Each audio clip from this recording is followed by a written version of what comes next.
My name is Riley Parker, 17 years old, and the night I stopped being their unpaid full-time employee, I didn't cry. I just left. It started like every other fight. Dad came home late, tie loosened, smelling like the bar at the country club. Ethan had left his cleats caked in mud by the front door again, and I hadn't had time to scrub them before dinner. One look at the floor and Dad lost it. The belt was off his waist before I could even open my mouth. The first lash caught me across the shoulder blades. The second wrapped around my ribs. The third made me see white. Mom stood in the kitchen doorway holding a glass of wine, eyes on the floor like always. Ethan didn't even pause his Xbox. Headphones on, volume maxed, living in his own little kingdom where nothing ever touched him. "You think this house runs itself?" Dad roared. I tasted blood. I didn't make a sound. That was the last time he ever hit me. I'd been keeping a secret for almost 3 years. A thick black and white composition notebook shoved between my mattress and box spring. Every single thing I did for them went in there. Date, time, exact details. 5:12 a.m. Started Dad's coffee, packed his lunch. Turkey on rye, no crusts, exactly 2 pickles. 6:47 a.m. Drove Ethan to early practice because he missed the bus again. 11:03 p.m. Rewashed Ethan's practice jersey because he forgot it had blood on it from a nosebleed. Took the blame when Ethan broke Mom's crystal vase. Wrote, "I'm sorry," on a card in my handwriting so she'd stop crying. Over 240 pages. My entire invisible life in purple gel pen.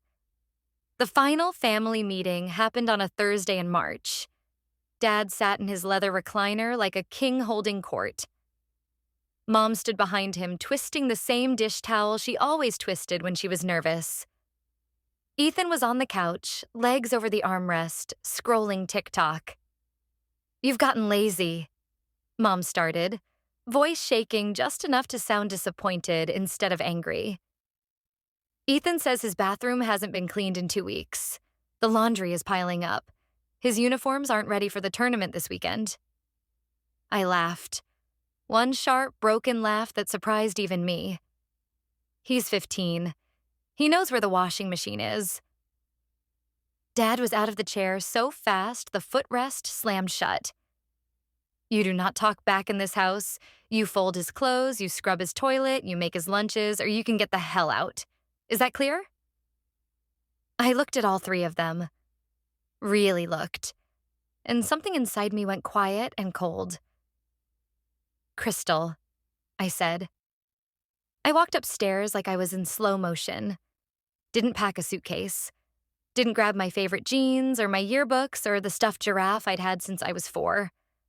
I took the notebook, my phone, my charger, and the $2,800 I'd been hiding in a tampon box since 8th grade. Babysitting money, birthday cash, every dollar I ever earned that they never knew existed. I left my bedroom door open. I left the house lights on. I left the front door unlocked. I walked 4 miles in the pouring rain to my best friend Zoe's house. My shoes were soaked through by the time her mom opened the door at 11:47 p.m. Ms. Rivera took one look at the welts on my neck and pulled me inside without a word. I slept on their basement couch for 10 days. Then they cleaned out the storage room, put in a real bed, a tiny dresser, and a string of fairy lights. Nobody asked me to earn it. 3 weeks of silence from my family. Not one text. Not one, "Where are you?" Just nothing. So I got busy. With Ms. Rivera as my adult sponsor, I filed for emancipation. I handed the caseworker my notebook, time-stamped photos of the bruises fading from purple to yellow, a letter from my guidance counselor, and a printed bank statement showing I could support myself. I opened a new checking account they couldn't touch. Switched to a prepaid phone plan. Started pulling 5 a.m. shifts at the 24-hour diner on Maple and 9th. $2.15 an hour plus tips that actually added up if you hustled. Then, one night in April, I made 240 photocopies. I put them in a thick manila envelope. No letter, no return address. At 3:12 a.m., I rode my bike to the old house and slid it into the mailbox. The flag was still up from that morning's mail. Perfect. After that, the echoes started coming back. Week 1. Mom was seen at Kroger struggling to lift a 24-pack of water into the cart, complaining about her back going out again. Week 2. Ethan started wearing the same gray hoodie 4 days in a row. Someone posted a picture on Snapchat. Caption, "Bro smells like a locker room." Week 3. Dad hired a cleaning lady. She lasted 5 days and apparently told the neighbors he screamed at her for using the wrong vacuum attachment. Week 4. Ethan missed the team bus to an away game because nobody woke him up. Coach benched him for the first half. The texts finally showed up in May. Mom, Ethan has regionals Saturday. His away jersey is still in the washer from last week. This has gone on long enough, Riley. Dad, get your ass home, apologize, and we'll pretend this never happened. You're embarrassing the family. I screenshot both, saved them in a folder labeled Receipts, and blocked the numbers. June came. My emancipation hearing was short. The judge flipped through my notebook for maybe 90 seconds, looked at the photos, and signed the order. Just like that, I was legally an adult at 17.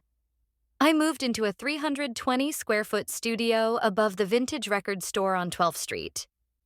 Rent $680, radiator that clanks like a poltergeist.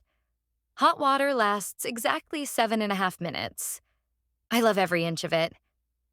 I still work mornings at the diner, take evening classes to become an EMT, and every single Friday I buy myself a $6 bouquet from the corner bodega just because I can. Some nights I sit on the fire escape with a cup of tea and watch the streetlights flicker on. No one's yelling up the stairs that dinner's late.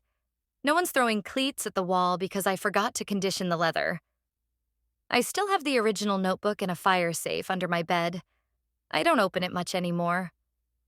Last Thursday, Ethan walked into the diner at 6:03 a.m. He looked smaller than I remembered. Shoulders curved in, hair too long, dark circles under his eyes. He ordered coffee. Black, even though he's always hated it. "It's bad at home," he said, staring into the mug like it might talk back. Dad had to take early retirement. Doctor said stress. Mom cries in the parking lot at Target sometimes. I had to Google how to iron a shirt. Burned 2 of them. I refilled the sugar caddies and let the silence sit between us. "I get it now," he whispered. "Why you left?" I slid a plate of hash browns across the counter, on the house. "I didn't leave to teach you anything," I said. "I left because I was drowning. You just finally noticed the water was gone." He left a $10 bill and walked out without his change. I still see Mom's car sometimes. She parks across the street from the diner on Tuesdays, sits there for 20 minutes, then drives away. She's never come inside. They'll never say sorry. I don't need them to. Every morning I wake up to an alarm I set for myself. I make coffee exactly the way I like it. Too much sugar, splash of oat milk. I do my own laundry. 2 small loads a week. I pay my own bills. I fall asleep under fairy lights I hung myself. I'm not their daughter anymore. I'm not their built-in maid, their scapegoat, their free Uber driver. I'm just Riley. And for the first time in my entire life, that's everything.